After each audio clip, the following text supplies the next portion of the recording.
नमस्कार दोस्तों। आज पॉलिटी में जो अपना टॉपिक रहेगा वो राष्ट्रपति रहेगा और राष्ट्रपति टॉपिक के बारे में हम बात करेंगे पूरे डिटेल से संबंधित जो विभिन्न पहलू है उनको भी समझने का प्रयास करेंगे। देखिए, राष्ट्रपति का जो टॉपिक है, राष्ट्रपति के टॉपिक को हम शुरू करें, यानी टॉपिक हमारा रहेगा राष्ट्रपति। और यदि आप ध्यान से राष्ट्रपति के टॉपिक को सुन रहे हो, अब मान के चलना आपको लगभग राज्यपाल का टॉपिक पढ़ना ही नहीं है, बहुत सारा टॉपिक यहीं से हो जाएगा, कुछ ही पढ़ना है। फिर इसके अलावा संसद की भी बहुत सारी बातें यहाँ पे हो जाएगी, उनसे रिलेटेड बातें हैं वो यहीं पर अपन पढ़ेंगे। जो राष्ट्रपति से रिलेटेड है वो संसद में नहीं पढ़ना है, वो यहीं पे पढ़ना है। इसके अलावा क्योंकि राष्ट्रपति क्या होता है, राज्य देश का जो मुख्य कार्यपालक होता है, संवैधानिक प्रमुख होता है, यानी और ये मैं ये कहूँ कि समस्त जो कार्य होते हैं देश के वो राष्ट्रपति के नाम से ही किए जाते हैं। जब राष्ट्रपति के नाम से किए जाते हैं, राष्ट्रपति ही मुख्य कार्यपालक होता है, तो राष्ट्रपति के टॉपिक को अपन पढ़ते हैं तो लगभग बहुत सारी चीज़ें हैं वो हमारी क्लियर हो जाती है। लेकिन राष्ट्रपति के टॉपिक को शुरू करें उससे पहले हम देखते हैं कि हमारे कॉन्स्टिट्यूशन में राष्ट्रपति है कहाँ पे। हमारे कॉन्स्टिट्यूशन में राष्ट्रपति का जो स्थिति है, यानी राष्ट्रपति से संबंधित जो अनुच्छेद हैं, हालांकि वो बिखरे हुए अलग अलग जगह मिलेंगे। जैसे राष्ट्रपति की शक्तियाँ पढ़ेंगे तो वहाँ पर भी अपन देखेंगे कि वो बिखरे हुए मिलेंगे। लेकिन पहले ये देख लें कि कौन से भाग में है मुख्य रूप से राष्ट्रपति के बारे में जो देखेंगे। यहाँ पर देखो, राष्ट्रपति के टॉपिक को दो भागों में ले लेते हैं। एक तो इनका परिचय, उसी तरह से जैसे कि अपन टॉपिक देखते रहते हैं। परिचय में राष्ट्रपति का निर्वाचन कैसे होगा, कार्यकाल कैसे होगा, क्या पुनः निर्वाचित हो सकते हैं, राष्ट्रपति पर महाभियोग कैसे लाया जाएगा, निर्वाचन की प्रोसेस क्या होगी, वो सारी की सारी बातें हम परिचय में पढ़ेंगे। दूसरा जो इनका इम्पोर्टेंट है वो इनकी कार्य है और शक्तियाँ हैं, इनसे रिलेटेड है। दूसरा जो बात अपन करेंगे वो इसकी कार्य और शक्तियों से रिलेटेड करेंगे। और तीसरे में अपन देख सकते हैं कुछ महत्वपूर्ण तथ्य हो तो, हालांकि वो साथ के साथ ही चलाएंगे अपन। महत्वपूर्ण तथ्य, तो तीसरा महत्वपूर्ण तथ्यों से संबंधित और राष्ट्रपति से संबंधित। लेकिन जैसे महत्वपूर्ण तथ्य है, जैसे राष्ट्रपति का निर्वाचन अपन देखेंगे तो निर्वाचन से रिलेटेड कुछ बातें हैं वो निर्वाचन में ही पढ़ लेंगे, बट कुछ फिर भी बच जाएगी तो लास्ट में महत्वपूर्ण तथ्यों में डाल देंगे। ऐसे मिला करके तीन भागों में बांट के इस हम पढ़ेंगे। देखो, परिचय की बात करें राष्ट्रपति के, तो राष्ट्रपति के परिचय के लिए हम आर्टिकल 52 से लेकर के 62 तक के जो आर्टिकल है वो देखेंगे। आर्टिकल 52 से लेकर के आर्टिकल 62 तक के देखेंगे। आगे का कोई आर्टिकल इनके बीच में आता है तो उसकी भी बात अपन यहाँ पे करेंगे, जैसे 70 की, जैसे 71 की, वो यहाँ पर बीच में आएगा तो उसकी बात हम कर लेंगे। लेकिन 52 से लेकर के 62 तक के आर्टिकल जो है संविधान के, यानी 11 आर्टिकल हैं, ये 11 के 11 जो आर्टिकल है वो किससे संबंधित है, राष्ट्रपति से संबंधित है। इन 52 से 62 तक के आर्टिकल हैं ये संविधान के भाग 5 में है, यानी ये 52 से 62 तक के जो आर्टिकल है वो भाग 5 में है। इसलिए मैं कह रहा था कि भाग 5 को एक बार थोड़ा सा मोटा मोटा देख लेते हैं कि भाग 5 क्या है, फिर इसके बाद में ये 52 से 62 तक के आर्टिकल अपन देख लेंगे। तो देखिए, भाग 5 जो है वो संघ से संबंधित है, यानी केंद्र सरकार से संबंधित है। और भाग 5 जो है वो अनुच्छेद 52 से लेकर के, यानी शुरुआत राष्ट्रपति से ही है, 151 तक का, तो याद भी हो जाएगा, 52 51 52 51 करके याद कर सकते हो। 52 से लेकर के 151 तक भाग 5 है। और इस भाग 5 में संघ सरकार जो है, केंद्र सरकार जो है, उसके बारे में वर्णन है।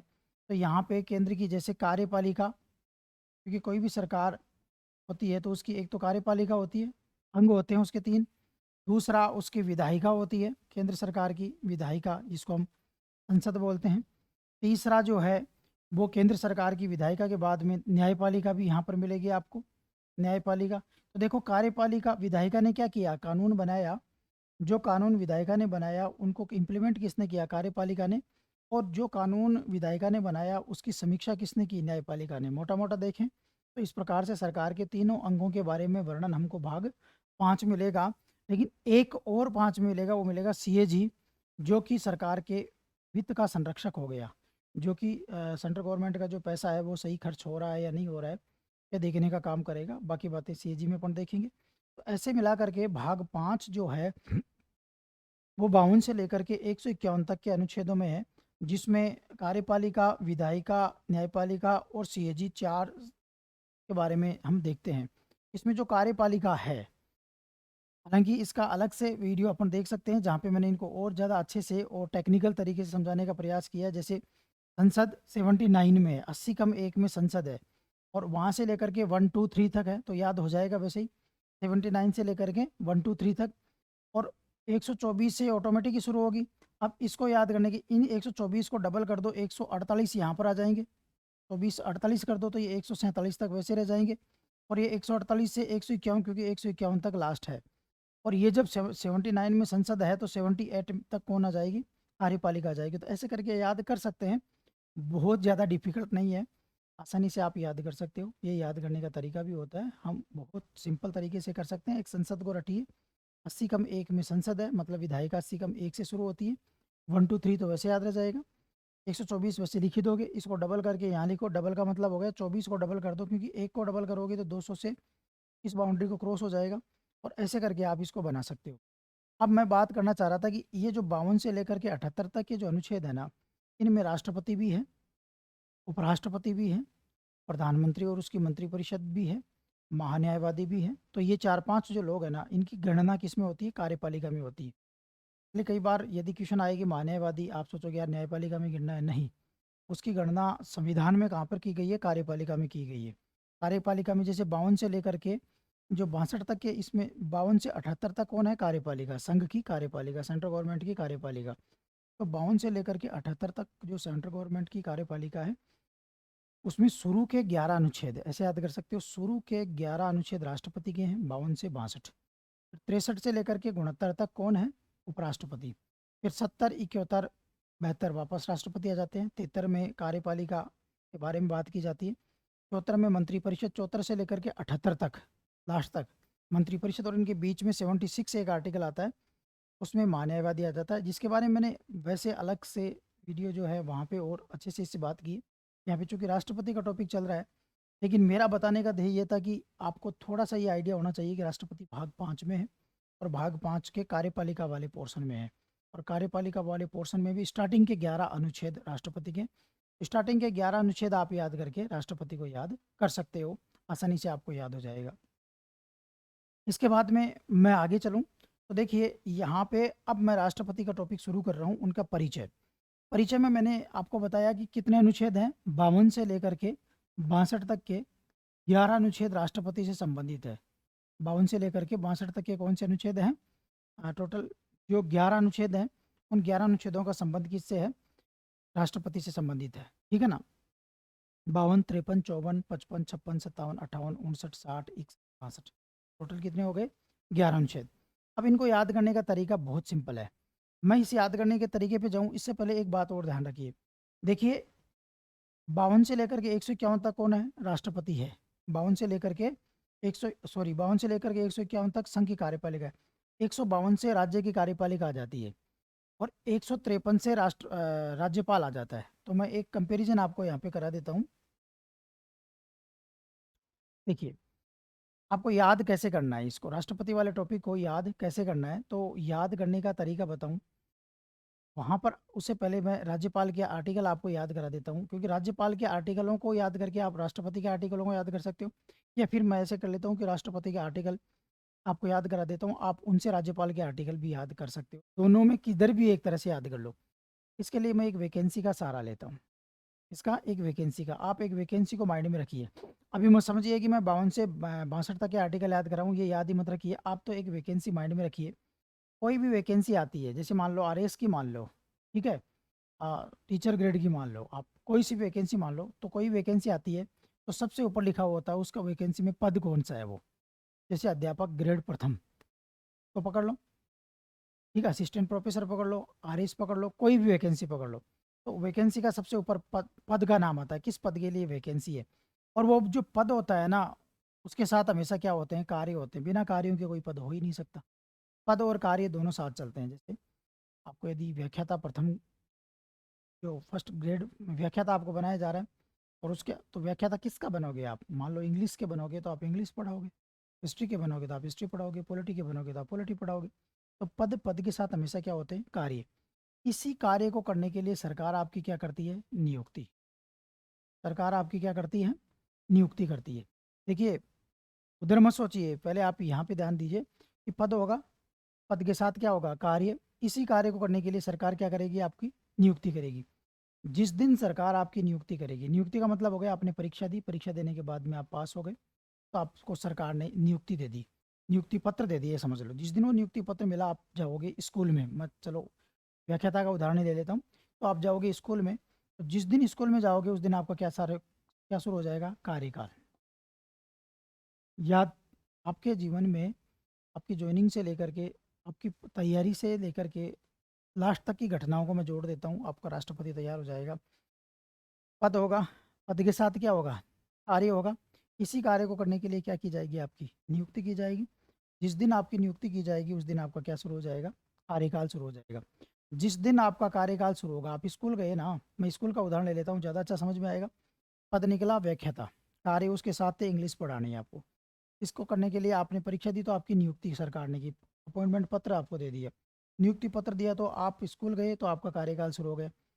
आप जिस दिन स्कूल गए, जिस दिन आपका कार्यकाल शुरू हुआ, उस दिन आपका जो प्रिंसिपल है वो आपके डॉक्यूमेंट्स वेरिफिकेशन करेगा, आपके, क्योंकि आप अपने डॉक्यूमेंट्स लेके जाओगे।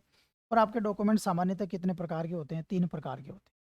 सामान्यतः कितने प्रकार के होते हैं, 3 प्रकार के होते हैं।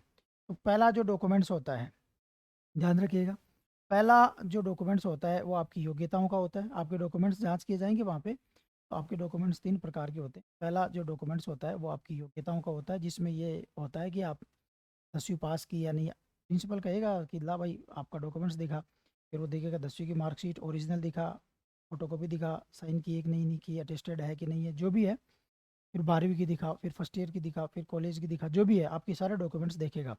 तो आपका जिस दिन कार्यकाल होगा होगा उस दिन आपके डॉक्यूमेंट्स जांच किए जाएंगे। पहला डॉक्यूमेंट्स होगा आपकी योग्यता का, यानी आपकी क्वालिफिकेशन का, ठीक है ना।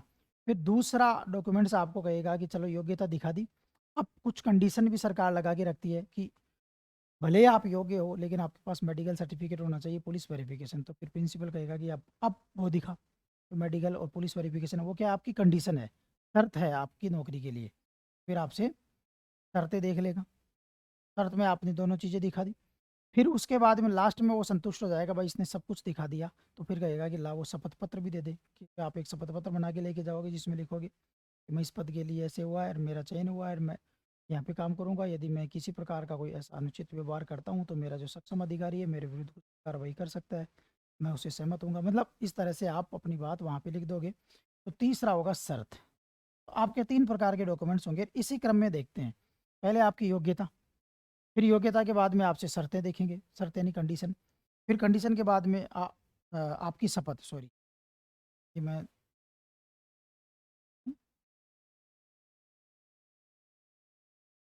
योग्यता के बाद में आपकी शर्त हो गई, शर्त के बाद में आपसे शपथ ले लेगा, शपथ पत्र आपसे ले लेगा। तो 3 चीज़ें आपकी देखी जाएगी। तो देखो पद हुआ, पद के साथ क्या था, कार्य। इसको करने के लिए नियुक्ति, नियुक्ति होते ही कार्यकाल शुरू हुआ, कार्यकाल में आपकी योग्यता, आपकी शर्त, शपथ को देख लिया गया। इसके बाद में आपको ज्वाइनिंग दे देगा। ज्वाइनिंग का मतलब हो गया आप काम करना उस दिन कहेगा कि भाई आज तो घर चले जाओ आप, आज तो अपने जाओ और कोई सामान वामान लाना है, रहने का है, जुगाड़ है वो जुगाड़ लो, फिर कल से भाई सुबह टाइम पे आ जाना, फिर आप काम करना शुरू कर दोगे। अब काम करने के दौरान यदि आपने गड़बड़ की, काम करने के दौरान यदि आपने क्या की, गड़बड़ की, तो फिर आपके विरुद्ध क्या अनुशासनात्मक कार्रवाई ने आपको सस्पेंड कर सकते हैं। यहाँ पे हम पढ़ रहे हैं राष्ट्रपति, तो राष्ट्रपति को सस्पेंड न करके क्या कहेंगे अपन, महाभियोग हो जाएगा। फिर क्या जाएगा, महाभियोग, सस्पेंड की जगह महाभियोग याद कर लो। और फिर महाभियोग यदि लग गया तो राष्ट्रपति तो हटेगा, मान लो ऐसा नहीं है, लेकिन याद करने के तरीके के हिसाब से सोच लो कि हट जाएगा, राष्ट्र महाभियोग आया, हटेगा, तो इसका मतलब नया राष्ट्रपति चाहिए। तो उसके लिए यहाँ पे लिख देते हैं अपन, कार्यकाल पूर्व चुनाव होना चाहिए, कार्यकाल पूर्व चुनाव। अब देखो मैं दोबारा बोल रहा हूँ, सबसे पहले क्या निकला, पद निकला, पद के साथ क्या थे, कार्य। कार्य को करने के लिए क्या हुई, आपकी नियुक्ति। आप भी मेरे साथ एक बार दोहराइए, नियुक्ति होते ही क्या शुरू हुआ, कार्यकाल। कार्यकाल जिस दिन शुरू हुआ उस दिन आपके डॉक्यूमेंट्स देखे, पहला योग्यता का, दूसरा शर्त का, तीसरा शपथ का।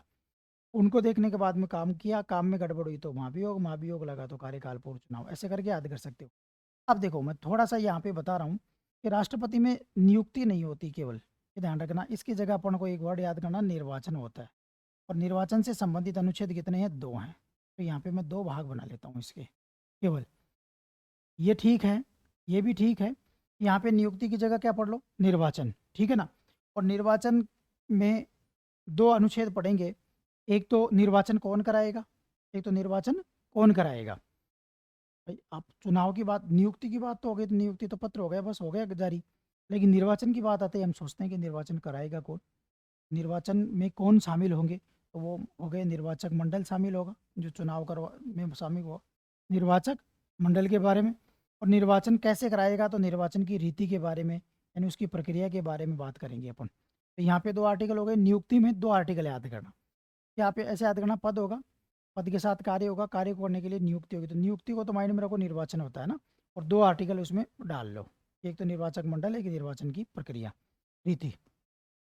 ऐसे ही कार्यकाल में भी कितने आर्टिकल होंगे, दो होंगे। कार्यकाल में भी तो कितने होंगे, दो। पहला कार्यकाल का, राष्ट्रपति के, और कार्यकाल का मतलब कितने कार्य, जैसे राष्ट्रपति 5 साल रहेगा, तो क्या 5 साल के बाद में दोबारा आ सकता है, तो दूसरे कार्यकाल की बात की जाती है आगे। और दूसरे कार्यकाल के लिए वर्ड यूज किया गया पुनः निर्वाचन, क्योंकि राष्ट्रपति का दोबारा निर्वाचन होगा तभी तो आएगा दोबारा कार्यकाल के लिए। तो कार्यकाल में दो चीज़ें देखो, एक तो कार्यकाल, एक पुनः कार्यकाल। पुनः निर्वाचन उसके लिए वर्ड किया गया, तो मैं पुनः निर्वाचन ही लिख रहा हूँ। तो यहाँ पे योग्यता वैसे की वैसी है, शर्त वैसी की वैसी है, शपथ वैसी की वैसी है, महाभियोग वैसा का वैसा ही है, कार्यकाल पूर्व चुनाव वैसा का वैसा ही है। अब देखो मैं यहाँ पे आर्टिकल लिखता हूँ, 52 हो गया, ये 53 हो गया, ये 54 हो गया आपका, ये 55 हो गया, ये 56 आर्टिकल, ये 57 आ जाएगा आपका, ये 58 आ जाएगा, ये 59, ये 60, और ये 61, और ये लास्ट का आर्टिकल हो गया आपका कौन सा, 62। ऐसे करके आप राष्ट्रपति के आर्टिकल को याद कर सकते हैं। तरीका मैं बता रहा हूँ, पद होगा, पद के साथ कार्य होंगे, कार्य करने के लिए नियुक्ति, नियुक्ति के में ऐसे दो आर्टिकल कर लो। फिर नियुक्ति को कार्यकाल में दो पढ़ लो, फिर उसको फिर योग्यता, फिर शर्त, फिर शपथ, फिर महाभियोग, और उनको उसी तरह याद करो जैसे मैंने कहानी में बताया। अब मैं फ़ायदा बता रहा हूँ, देखो 11 आर्टिकल आपको वैसे याद हो जाएंगे यदि आप एक वैकेंसी को माइंड में रखते हो तो। और इन 11 आर्टिकल से देखिए एक फ़ायदा और होगा। अब मैं यहाँ पे राज्यपाल लिख रहा हूँ, राज्यपाल। तो राज्यपाल के आर्टिकल है ना, आपको वैसे के वैसे याद हो जाएंगे। सबसे पहले मैं लिखता हूँ पद होगा, पद को के साथ क्या होंगे, कार्य, कार्य को करने के लिए क्या होगी, नियुक्ति होगी, नियुक्ति होते ही क्या शुरू हुआ, कार्यकाल शुरू हुआ। कार्यकाल में सबसे पहले क्या देखेगा, आपकी योग्यता, ठीक है, फिर शर्त, और फिर शपथ। यहाँ तक ठीक है। अब महाभियोग राज्यपाल के विरुद्ध आता नहीं है, तो महाभियोग और ये हम हटा देते। चुनाव राज्यपाल का होता नहीं है, तो चुनाव महाभियोग वाले नीचे वाले दोनों आर्टिकल हमने हटा दिए। हटा दिए तो देख लो उसी सीक्वेंस को मैंने फॉलो किया।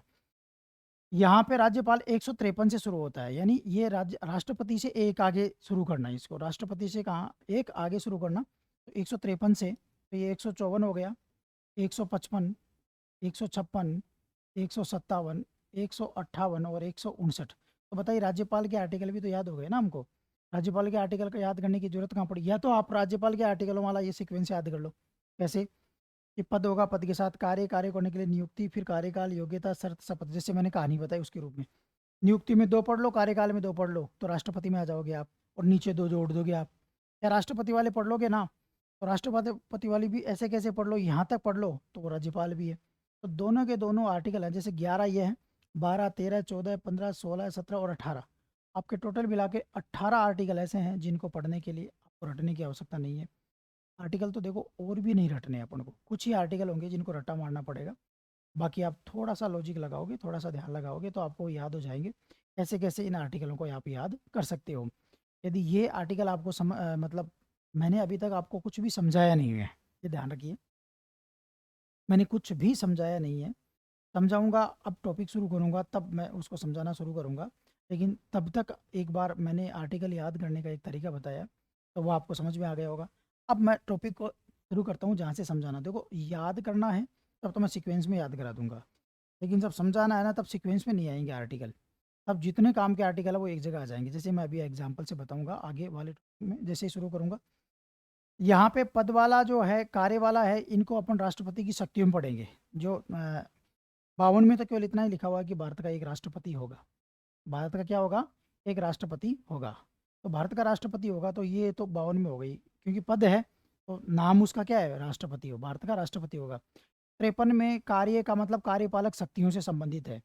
तो जो 53 है आर्टिकल, उसको मैं बात करूंगा जब मैं राष्ट्रपति की शक्तियाँ पढ़ाऊंगा। जब हम अपन शक्तियों के बारे में पढ़ेंगे वहाँ पे इसकी बात करेंगे।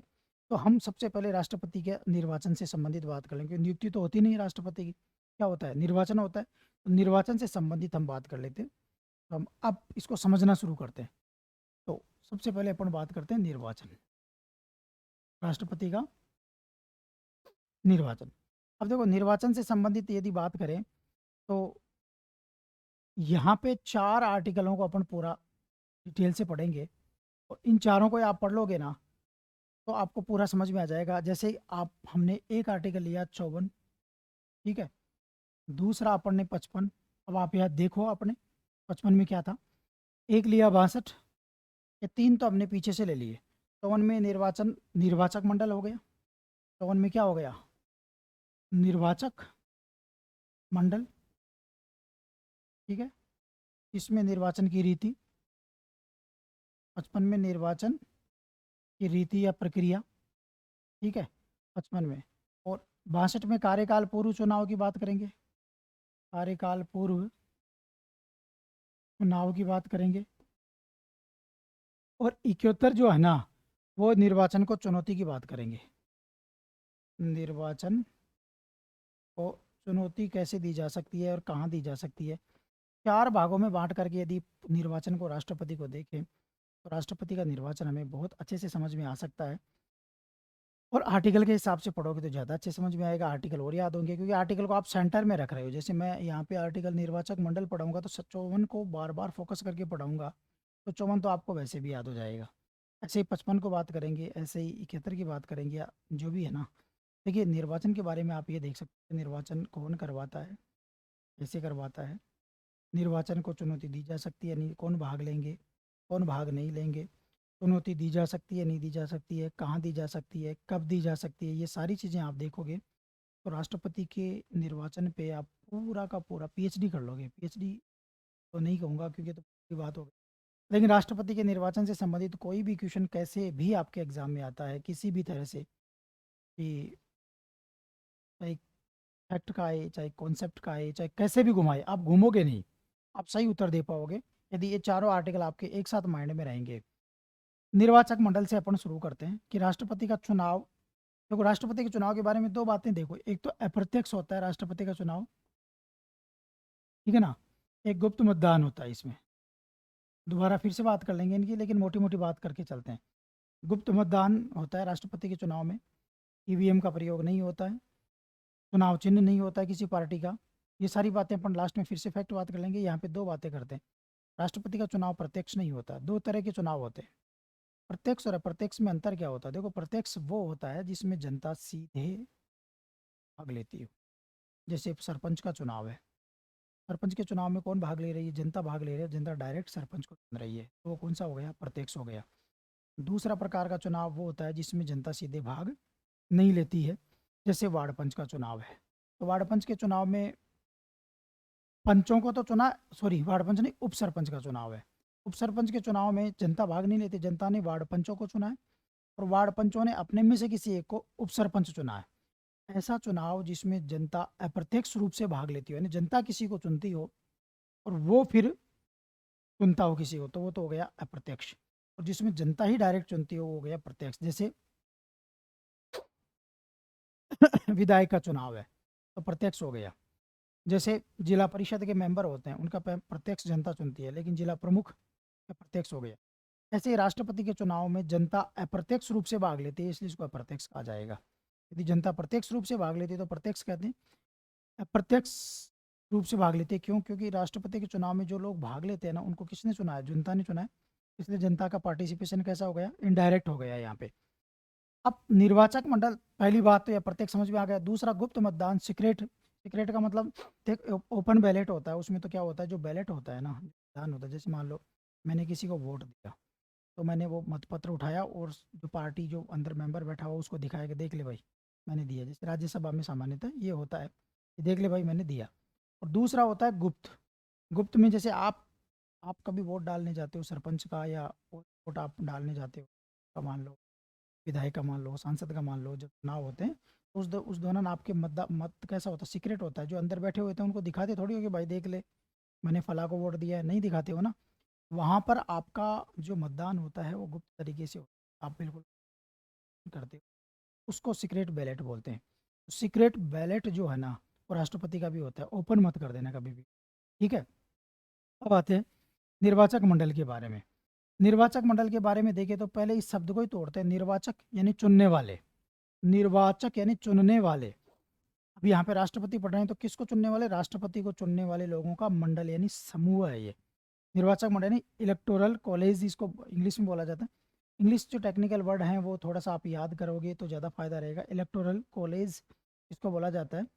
इलेक्टोरल कॉलेज में कौन आएंगे, जो इलेक्ट करेंगे, जो राष्ट्रपति को चुनाव करेंगे, जो राष्ट्रपति को चुनेंगे, जो राष्ट्रपति के लिए वोट डालेंगे, उन लोगों का समूह क्या कहलाएगा, निर्वाचक मंडल। तो मतलब हम ये समझ गए कि निर्वाचक मंडल में वो लोग होंगे जो राष्ट्रपति के चुनाव में भाग लेंगे। तो इसका मतलब निर्वाचक मंडल में कौन भाग लेंगे और कौन भाग नहीं लेंगे।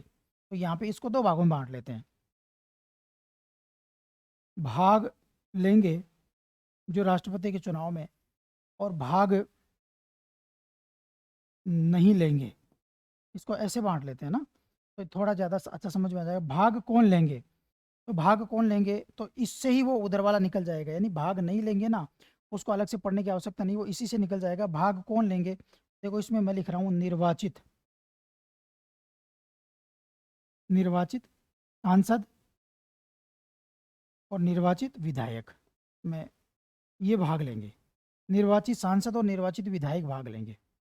पहले याद ध्यान रखिए कि निर्वाचित सांसद और निर्वाचित विधायक राष्ट्रपति के चुनाव में भाग लेंगे।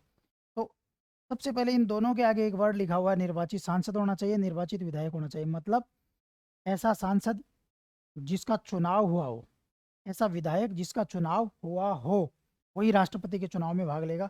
अब देखो निर्वाचित के आगे ये नहीं लिखा हुआ कि प्रत्यक्ष चुनाव हुआ हो या अप्रत्यक्ष चुनाव हुआ हो, इससे कोई फर्क नहीं पड़ रहा।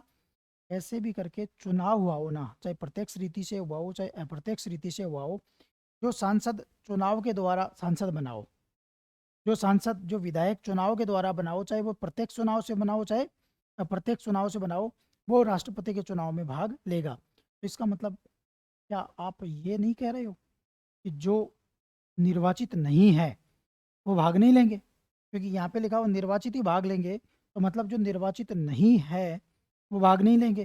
बिल्कुल सही है। निर्वाचित कौन नहीं है, मनोनीत, मनोनीत लोगों का चुनाव नहीं होता। तो यहाँ पे पहले भाग कौन, बाहर कौन हो गए, मनोनीत सांसद भाग नहीं लेंगे, और मनोनीत विधायक भी भाग नहीं लेंगे, चाहे वो लोकसभा का हो, चाहे वो राज्यसभा का हो, चाहे वो विधानसभा का हो। जैसे राज्यसभा में 12 सदस्य है ना, राष्ट्रपति के द्वारा मनोनीत किए जाते हैं। 12 सदस्य जो कला साहित्य आदि क्षेत्र में से आते हैं, तो वो 12 के 12 सदस्य मनोनीत हो गए। तो मनोनीत भाग नहीं लेंगे, क्योंकि यहाँ पे एक वर्ड लिखा हुआ निर्वाचित। तो जब आप इस निर्वाचित इतने से वर्ड को खोलोगे ना, तब तो आपके बाहर कौन हो जाएंगे, मनोनीत बाहर हो जाएंगे। मैं ये कह रहा हूँ इधर वाले आपको याद नहीं करने, वो इधर से खुलते चलेंगे। फिर अपन सांसद को खोलते हैं कि निर्वाचित सांसद कहाँ से आएंगे। तो देखो सांसद दो जगह से आ सकते हैं। पहला, या तो वो लोकसभा से आ सकते हैं, एमपी किसको कहेंगे, या तो वो लोकसभा से आएगा, पार्लियामेंट, पार्लियामेंट से सांसद कौन होता है, जो मेंबर एमपी होता है, मेंबर ऑफ पार्लियामेंट। अब पार्लियामेंट में या तो वो लोकसभा से आ सकता है, या फिर वो राज्यसभा से आ सकता है। पहला तो समझ में आ गया आपको कि लोकसभा के निर्वाचित सांसद भाग लेंगे, राज्यसभा के निर्वाचित सांसद भाग लेंगे राष्ट्रपति के चुनाव में। दूसरा, विधायक को पकड़ते हैं। विधायक के लिए आप राज्य विधानसभा ध्यान रखना, विधायक के लिए क्या ध्यान रखना, राज्य विधानसभा, सभाएं, राज्यों की विधानसभाएं। मैं इसको थोड़ा सा खोलूंगा, लेकिन पहले आप समझा देता हूँ। यहाँ पे विधानसभा ही लिखा हुआ है वर्ड, इसका मतलब हो गया विधान परिषद को बाहर कर दिया गया राष्ट्रपति के चुनाव से। क्यों किया गया वो बात करेंगे, लेकिन विधान परिषद तो राज्यों के विधान परिषदों के विधान परिषदों के निर्वाचित हो चाहे मनोनीत हो, दोनों ही भाग नहीं लेंगे। मनोनीत विधायक, इनको बाहर कर दिया गया। तो यानी राष्ट्रपति के चुनाव में दो लोगों को बाहर किया गया। निर्वाचित वर्ड से तो हमने मनोनीत को बाहर कर दिया, और यहाँ पे विधानसभा वर्ड लिखा, तो विधानसभा वर्ड से हमने किसको बाहर कर दिया, जो विधान परिषद के सभी को बाहर कर दिया, चाहे वो विधान परिषद का निर्वाचित हो चाहे वो विधान परिषद का क्या हो, मनोनीत हो। तो इन सभी को बाहर कर दिया। अब राज्यों का मतलब क्या समझोगे आप, तो देखिए आप कन्फ्यूज मत होना। और आप संविधान किताब को अच्छे से पढ़ोगे तो वहाँ देखोगे कि अलग अलग आर्टिकलों में राज्य की परिभाषा अलग अलग दी गई है। जैसे मैं बताता हूँ, जैसे अनुच्छेद 12 पढ़ोगे तो राज्य का मतलब विधानमंडल, राज्य के विधानमंडल को लिया गया है, स्थानीय निकायों को, मतलब बहुत सारी संस्थाओं को राज्य की परिभाषा में शामिल कर दिया गया 12 में। फिर आप 36 में पढ़ोगे तो वही परिभाषा है। फिर आप राष्ट्रपति के निर्वाचन में 54 और 55 में राज्य की परिभाषा पढ़ोगे ना, तो यहाँ राज्य का मतलब 28 राज्य नहीं है, ठीक है ना। यहाँ राज्य का मतलब क्या है कि 28 राज्यों के अलावा 2 केंद्र शासित प्रदेश भी शामिल किए गए। 28 राज्य प्लस 2 यूटी, यूटीज, केंद्र शासित प्रदेश, यूनियन टेरिटरी, 2 केंद्र शासित प्रदेशों को भी राज्य की परिभाषा में शामिल किया गया है। और 2 केंद्र शासित प्रदेश कौन से हैं? एक दिल्ली है, एक पुडुचेरी है। 2 यूटीज को, इन 2 यूटीज कौन कौन सी है ये? एक दिल्ली है और एक पुडुचेरी है, पुडुचेरी। और इनको कब शामिल किया गया है ये भी हमको ध्यान में रखना है। इन दोनों को शामिल किया गया 70वें संविधान संशोधन अधिनियम 1992 के द्वारा, ठीक है ना। इनके लिए कौन सा संशोधन हुआ? 70वां संविधान संशोधन अधिनियम 1992 में, ऐसे लिख देता हूँ। और ये जो है ना, लागू कब हुआ? लागू हुआ इसके हिसाब से 1995 में। तो 1995 में जो चुनाव हुए थे उनमें पहली बार इनको शामिल किया गया था। और उस समय चुनाव किसके हुए थे? KR Narayanan, KR Narayanan. तो KR नारायणन के चुनाव थे राष्ट्रपति के। मैं फिर से समझा देता हूँ। देखो, राज्य की परिभाषा हमारे संविधान में अलग अलग जगह पर अलग अलग प्रकार से दी हुई, इसलिए आप भ्रमित मत हो। जैसे आप संविधान में देखोगे, कहीं पर राज्य का मतलब सभी को मान लिया गया है, कहीं पर राज्य का मतलब केवल 28 राज्यों को माना गया है, कहीं पर राज्य का मतलब जम्मू कश्मीर को भी हटा दिया गया है, हालांकि वो बाद में हट गया तो उस पर अपन बात नहीं कर रहे हैं पे। और यहाँ पर, लेकिन यहाँ पर बात करें अनुच्छेद 54 और अनुच्छेद 55, अनुच्छेद 54 और अनुच्छेद 55 में राज्य का मतलब हो गया 30। फिर से सुन लो, राज्य का मतलब हो गया 28 राज्य और 2 केंद्र शासित प्रदेश। इन दोनों केंद्र शासित प्रदेशों को राज्य माना गया है कहाँ पर? 54 और 55 में। और राज्य माना गया तभी तो मैंने लिखा राज्य की विधानसभाएं राष्ट्रपति के चुनाव में भाग लेंगी। तो राज्य की विधानसभाओं में दिल्ली और पुडुचेरी की विधानसभाओं को भी शामिल कर लिया गया है। हालांकि अभी जम्मू कश्मीर के लिए कोई ऐसा अमेंडमेंट नहीं हुआ है, होता है तो उसको अपन अपडेट इसके साथ कर सकते हैं, तो वो हम अपडेट कर सकते हैं। लेकिन अभी तक ये ध्यान रखो कि 28 राज्य तो थे ही, लेकिन 70वें संविधान संशोधन अधिनियम 1992 के द्वारा दिल्ली और पुडुचेरी को भी राज्य की परिभाषा में शामिल कर लिया। मतलब ये हुआ कि राष्ट्रपति के चुनाव में दिल्ली पुडुचेरी भी भाग लेंगी, उसके निर्वाचित सदस्य भी भाग लेंगे। और ये अधिनियम लागू हुआ 1995 में। और आपको अब फैक्चुअल, मैंने कहा था ना कि जो महत्वपूर्ण तथ्य है ना, वो हम समय समय पर जहाँ पर प्रसंग होगा वहाँ पे पढ़ते रहेंगे।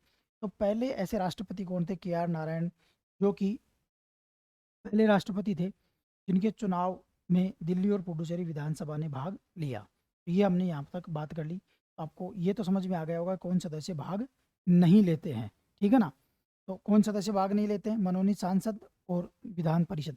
अब अपन बात करते हैं, चलो ये तो समझ लिया और मेरे को ऐसा ठीक है, एक लाइन से सारे उत्तर आ गए। निर्वाचित को खोला तो मनोनीत बाहर हो गया, सांसद को खोला तो ये दोनों बाहर निकल के आ गए, विधायक को खोला तो ये बाहर निकल के आ गए, इनको खोला तो फिर यहाँ तक अपन को समझ में आ गया। और जो इनमें नहीं थे उनको अपन ने इधर लिख दिया। अब अपन बात करते हैं कि सर एक तो मनोनीत सदस्यों ने तो क्या बिगाड़ा है, वो क्यों नहीं भाग लेंगे?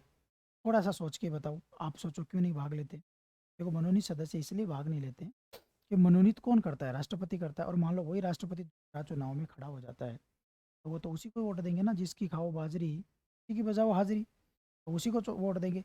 और यदि उसी को वोट देते हैं तो निष्पक्षता कहाँ रही चुनाव में? शायद ये संविधान वेताओं के भी दिमाग में था, इसलिए उन्होंने मनोनीत सदस्य को बाहर किया। दूसरा, विधान परिषद के वाले तो निर्वाचित भी है, इनको क्यों बाहर किया? क्योंकि विधान परिषद तो अ, निर्वाचित भी होती है। निर्वाचित ने क्या बिगाड़ा है? क्योंकि वो तो मनोनीत भी नहीं है। तो फिर उनको बाहर क्यों किया? तो उनको बाहर करने का भी रीजन आप सोचिए। सभी राज्यों में विधान परिषद नहीं है, पहली बात। सभी राज्यों में विधान परिषद नहीं है।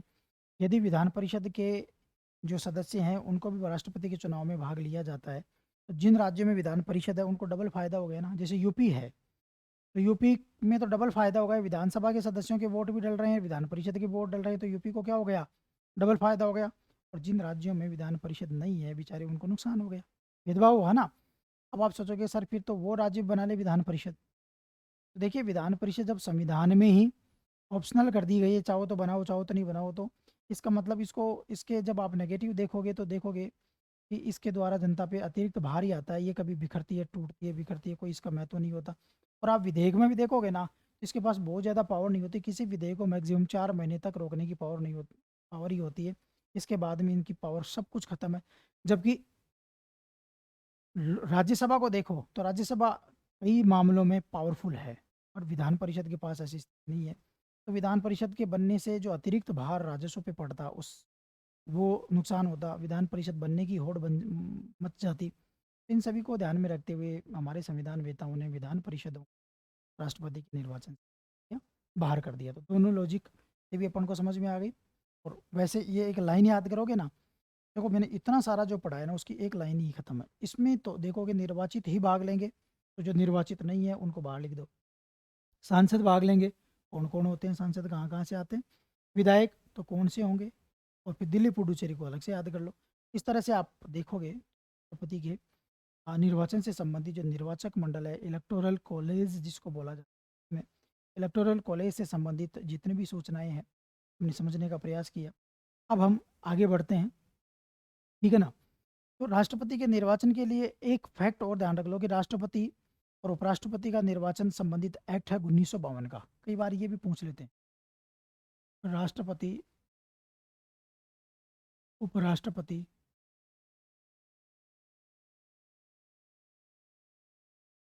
निर्वाचन अधिनियम है 1952।